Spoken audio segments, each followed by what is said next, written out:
Hello, it's Sanjida. So, today's training helped me understand the challenge, choice, outcome, storytelling model in a new way. For me, this model shows how a simple experience can turn into a powerful story when I explain the challenge, the choice I made, and the outcome that followed.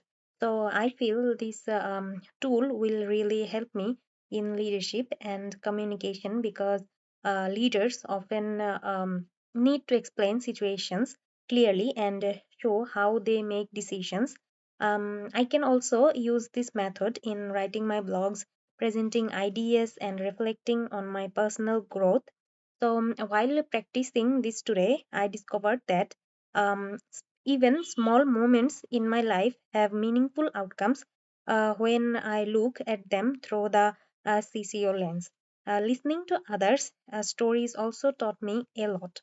I saw how different challenges shape people in different countries, and it helped me understand our group more deeply. Thank you.